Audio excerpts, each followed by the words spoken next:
Good morning, my name is Matthew Stones and today I'm making a short video to introduce the version 4 of the Axel remote control software. I'll quickly demonstrate three things.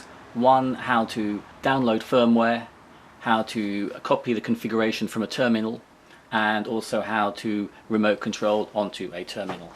So the first step is to download the software from our website onto your PC, Axrm version 4.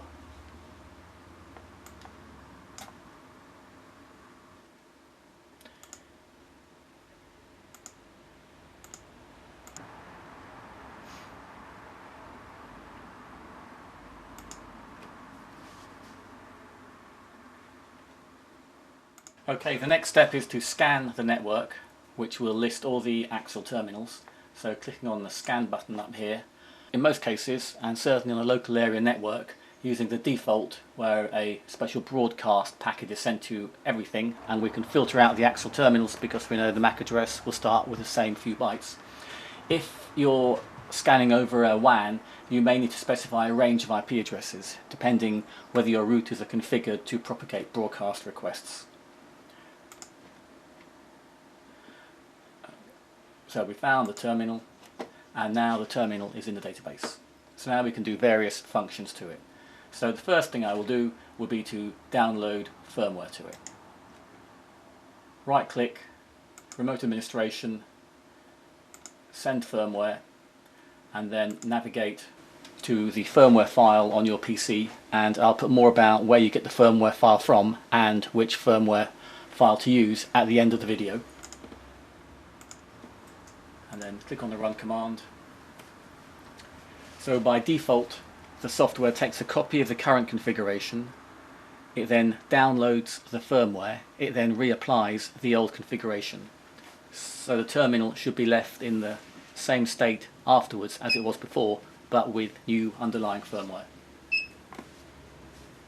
It does reboot a couple of times, once with the new firmware and then again after the configuration has been applied.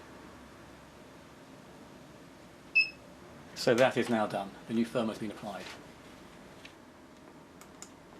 The second command I'll show is how to obtain the terminal configuration, which can have several uses.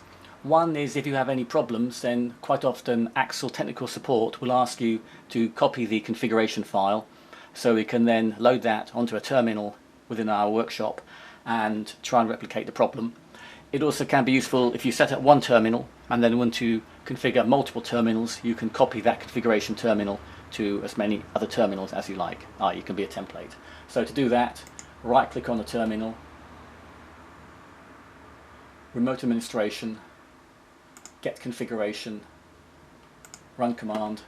So here is the configuration as a text file, and you can click save as, specify a file, and then email that or do whatever you want to do with the configuration file. One of the more useful functions of the Axel management software is the ability to connect from the software, so from your PC, to a remote terminal on your LAN or WAN, and support the user either from an application level. I help them sort out their spreadsheet, or change the terminal's configuration.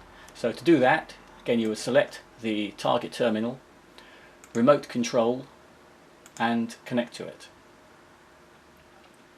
And so from here we can see their Windows environment, or we can press Control, Alt and Escape and drill down into the terminal's configuration and make a change to that terminal. One thing I'll show while I'm here is on the subject of firmware and which firmware is required. The way how we match firmware and the actual terminal's hardware is by using an FK number, which stands for firmware key. And if you tab across to the question mark on the far right, then you see various information here, and here under hardware we see FK56. And if we go onto the Axel website and follow the firmware link, you'll be prompted for the firmware type. And the key thing is that you select the same FK number as is the terminal's hardware. If you try to load the wrong FK number, so if you try to load an FK55 file onto an FK56 terminal, You won't do any harm or any damage, but you will be wasting your time. So I hope that's clear. If you have any questions, then please contact your local Axel office. Thank you very much, and bye for now.